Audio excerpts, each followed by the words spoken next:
The skies over Tel Aviv lit up in the dead of night, not with fireworks, but with firepower. Hundreds of FATAH missiles tearing through the atmosphere like a storm of flame. Radar screens blinked, sirens stuttered, or fell silent altogether. Then came the impact, and after that, a silence. Not the calm of safety, but the shock of disbelief. How could one of the most fortified air defense systems in the world, Iron Dome, David's Sling, Arrow 3, be cracked open in minutes? Was this just a retaliatory strike? Or are we witnessing the opening salvo in the unraveling of a modern fortress state? This isn't just another missile strike. This is a strategic rupture, where Iran didn't just launch missiles, it launched a declaration, a message. We're no longer speaking through proxies, we're speaking directly. And we can reach your core, what you once thought was untouchable.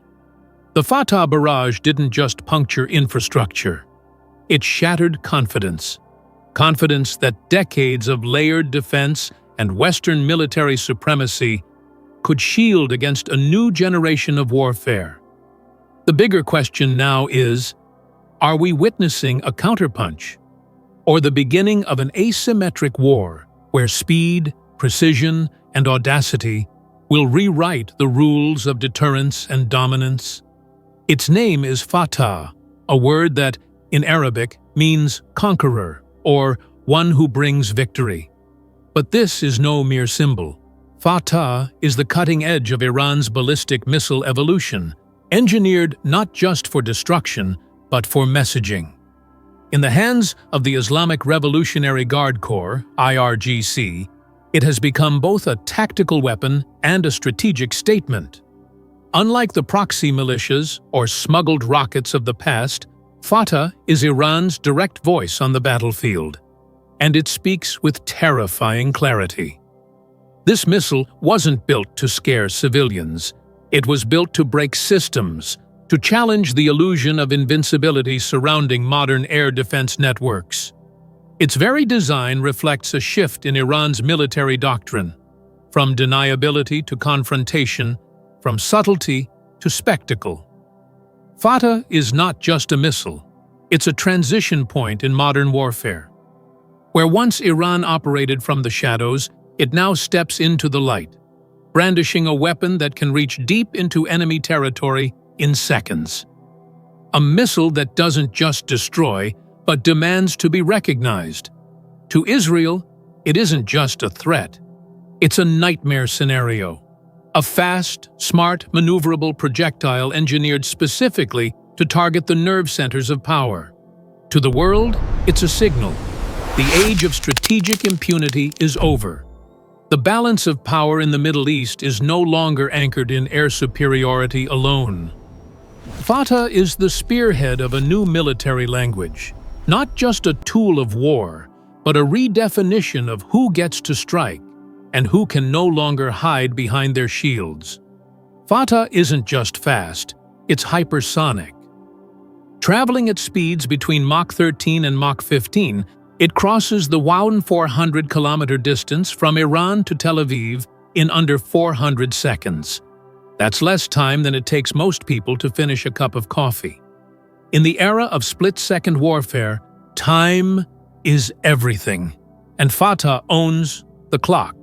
Its two-stage solid-fuel engine gives it incredible acceleration, while its precision guidance system ensures pinpoint accuracy on impact. But what sets FATAH apart isn't just speed or range, it's the complexity of its flight behavior. Most ballistic missiles follow a predictable arc, which modern air defenses are designed to track and intercept. FATAH breaks that model. Its second stage features a movable nozzle system, allowing it to make abrupt lateral and vertical adjustments mid-flight.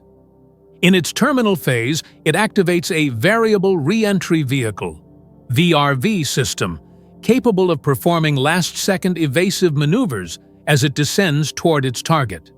This means FATAH doesn't just fly, it dances through the sky.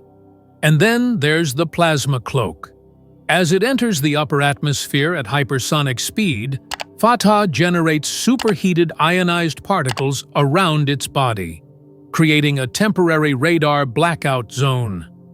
For a crucial few seconds, it becomes invisible, even to some of the world's most sophisticated tracking systems like Israel's Green Pine radar or the American ANTPY-2. Its warhead payload of up to 200 kilograms makes it versatile enough for conventional strikes, but the implications are darker when paired with Iran's long-standing nuclear ambitions. Should Iran decide to weaponize its nuclear capabilities, FATAH could become the most dangerous delivery system in the region. Moreover, FATAH is not limited to land-based launchers. It can be deployed from mobile platforms and potentially naval vessels, extending its operational reach and complicating defensive calculations. It's a mobile ghost, capable of striking without warning from land or sea. Where previous Iranian missiles were blunt instruments of intimidation, FATAH is a scalpel in a storm, a weapon designed to outthink, outrun, and outmaneuver anything thrown at it. It is not just a missile. It is a challenge to every layer of modern missile defense. FATAH didn't arrive on the battlefield alone, and that was never the plan. Iran's military planners didn't just launch missiles. They orchestrated a multi-phase offensive, blending deception, saturation, and shock into a single cohesive strike designed to overwhelm even the most advanced defense network in the world. Phase 1: Saturation and Diversion. The assault began with a barrage of conventional ballistic missiles and swarms of drones, launched in waves across Israeli airspace. These weren't designed to destroy, but to provoke. They forced Iron Dome and David's Sling into action, rapidly depleting interceptor stockpiles and triggering Israel's multi-layered response systems. It was a brilliant move, a decoy with teeth. Every Iron Dome interceptor launched was one less available when the real threat arrived. Phase 2: The FATAH Salvo. Once the defense grid was engaged and under pressure, FATAH missiles were launched from multiple locations across Iran, including mobile launchers deep within hardened mountain bases and potential naval platforms in the Persian Gulf. Traveling at hypersonic speeds, FATAH raced ahead of Israeli radar logic. By the time systems like Arrow 3 or Green Pine detected something out of the ordinary, it was too late. The missile had already executed high-G evasive maneuvers, darted laterally, dipped into atmospheric blind zones, and zeroed in on targets. What's more, the timing was surgical. Intelligence analysts believe the attack was launched at night, when satellite and optical surveillance is at its weakest, and when civilian air traffic patterns created additional confusion on radar networks. Phase 3: Targeted psychological impact. Iran didn't just pick targets for their military value, they chose symbols. Haifa port, Israel's key northern energy and logistics hub, was struck, temporarily disrupting power grids and fuel lines. The Syria military complex in Tel Aviv, often referred to as Israel's Pentagon, was nearly hit, delivering an unmistakable psychological message. We know where your nerve center is, and we can reach it. Even though some missiles may have missed exact bullseyes, their accuracy was never the sole point. The larger goal was clear: to humiliate the Israeli defense doctrine, to show the world that a direct hypersonic strike was no longer theoretical, but operational. As one senior Israeli military official admitted anonymously to Haaretz, the scariest part wasn't just that FATAH broke through, it's that it broke through cleanly, precisely, and in sequence. This was not a lucky hit. It was strategy. In the hours following the strike, Israeli air defenses remained in a heightened state, unable to confirm how many more may be coming or from where. Airspace over Tel Aviv was shut down. Emergency sirens malfunctioned. For civilians and commanders alike, The sky no longer felt like a shield, but a doorway to uncertainty. This wasn't just a missile strike. It was a military chess move executed at hypersonic speed, rewriting the balance of power in the region in a matter of minutes. The FATAH strike did more than just deliver physical damage. It ripped through the psychological armor of a nation and shook the pillars of global military assumptions. Initial assessments confirmed multiple impacts across Israel's northern and central regions. Haifa port, Israel's critical logistics and energy hub, was partially disabled. Key substations suffered direct hits, disrupting power to hundreds of thousands. Fuel storage facilities were damaged, and supply chains were temporarily paralyzed. Tel Aviv metropolitan area. Several missiles penetrated deep into the urban core. At least 2 struck within proximity of the Syria defense complex, damaging adjacent infrastructure and sparking fires in commercial districts. Civilian damage was extensive. Over 60 injuries, widespread property destruction, and a rising wave of panic-induced hospital admissions. But again, the deeper impact wasn't made of steel or smoke. It was existential. For decades, Israel's multi-layered air defense has served not just as a military system, but a national psychological fortress.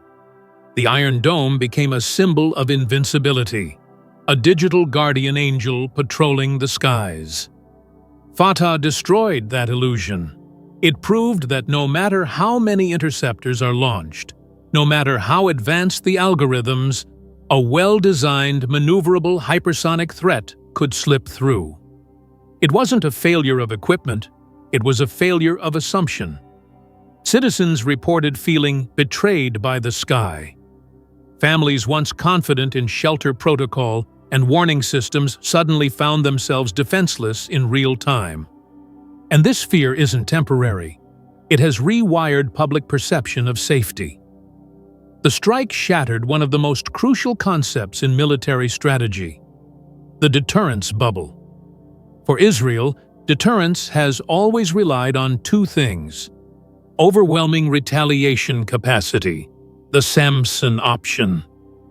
A shield so strong, most enemies wouldn't dare poke it. This forces Israel into a dangerous new posture.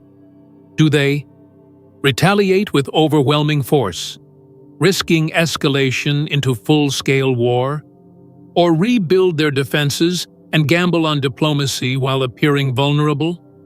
Either choice carries risk, and Iran knows it. Iran, through FATAH, has reframed the rules. They didn't need to use nuclear weapons. They didn't need to deploy troops. All they needed was precision, speed, and timing, and the global perception of Israeli supremacy has been altered. As defense analyst Fabian Hinz put it, FATAH didn't just hit infrastructure, it hit the narrative of invincibility. That's far more destabilizing than a crater in concrete. The modern battlefield just got a new blueprint, where missiles outthink radars and perception is as powerful as payload, where a $3 million missile can nullify billions of dollars of defense investment. This is the warfare of the 2020s and beyond, not about the size of arsenals, but the cleverness of vectors, the audacity of timing, and the symbolism of targets. And in that domain, Iran just declared itself a major player. The moment Iran's FATAH missiles pierced the skies over Tel Aviv, the ripple effect wasn't just regional, it was global. This was not merely an act of war, it was a shock to the architecture of modern deterrence, and the world reacted accordingly. In Washington, the response was immediate and muscular. The U.S. repositioned aircraft carriers and Patriot systems to the eastern Mediterranean, while Aegis destroyers took up stations closer to potential Iranian naval routes. President Trump issued a statement calling the attack an unacceptable breach of international norms and vowed that Iran would face swift and direct consequences if such strikes continued. Behind closed doors, Pentagon officials weighed targeted strikes on Iranian missile infrastructure, including hardened sites in Fordow and Natanz, an unspoken red line suddenly back on the table.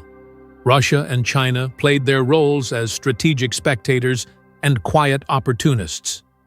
Moscow offered mediation, positioning itself as a stabilizer while quietly celebrating a blow to American dominance in the region. Beijing, reliant on Iranian oil and entangled in trade diplomacy, released a carefully worded call for restraint. China's silence on the missile strike was deafening, a calculated move to avoid choosing between energy, security, and global perception. The message was clear. This is a moment of recalibration, and Beijing is watching closely. But it was the Gulf states that trembled the most. Nations like Saudi Arabia and the UAE, once confidently aligning with Israel under the Abraham Accords and American protection, found themselves asking a difficult question. If Israel can be hit like this, what's protecting us? Qatar, which had already suffered Iranian missile debris falling on its territory during the April strikes, issued a rare public condemnation of Tehran. Behind the scenes, analysts revealed that several Gulf monarchies began quiet talks with Beijing and Moscow, exploring alternative security partnerships should Washington's umbrella falter again. European leaders, unified in their support for Israel's right to defend itself, walked a diplomatic tightrope. Germany, France, and the UK condemned the Iranian strike but cautioned Israel against disproportionate retaliation.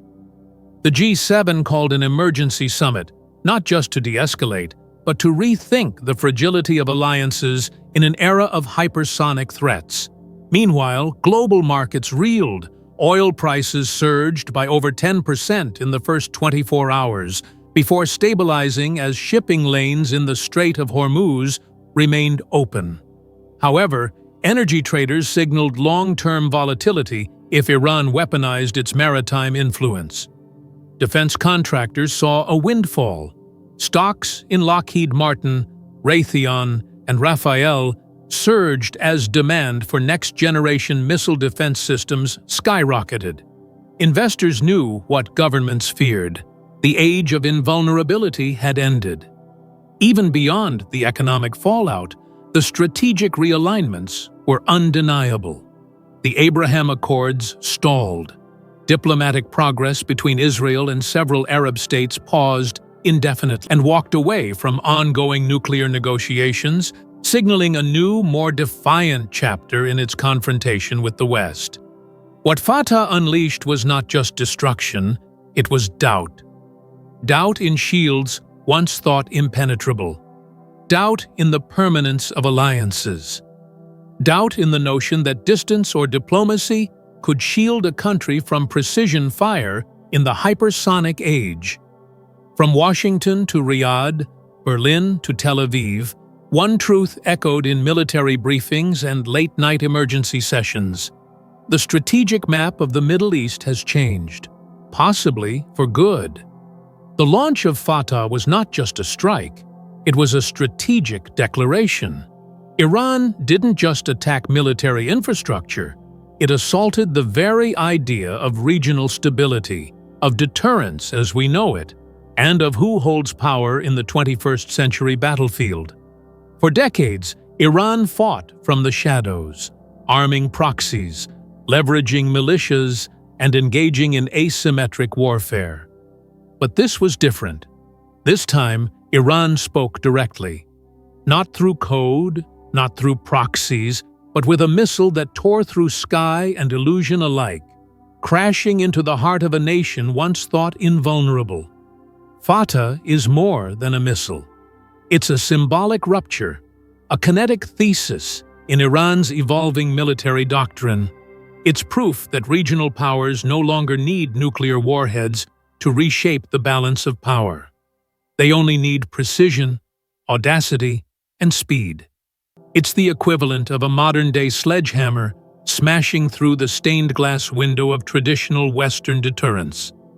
And now, the world must ask the questions that no longer have easy answers. What happens to military doctrine when defense systems can't react fast enough? What happens to diplomacy when proxies are no longer needed? What happens to global power structures when a non-superpower can force superpowers into strategic hesitation? The psychological war has begun, a war of perceptions, of trust in one's defense systems, and belief in the strength of alliances. The United States is drawn back into the heart of the Middle East, not as a master strategist, but as a fireman trying to contain the flames of an old order burning down. And Israel? Israel must now redesign its defense, its posture, and perhaps even its worldview. The Iron Dome was never just hardware. It was hope. FATAH shattered both. From this moment on, one truth looms larger than all others. In an era of hypersonic precision, speed is dominance. And dominance doesn't wait for negotiations. This isn't the end. This is the beginning of a new doctrine, one written in fire, in seconds, in silence that follows impact. What does it mean when no place is truly safe? And how long can a world built on deterrence survive in an age where shields no longer hold? If you believe the future of warfare has already arrived, leave your thoughts below and follow for more deep dives into the shifting architecture of global power.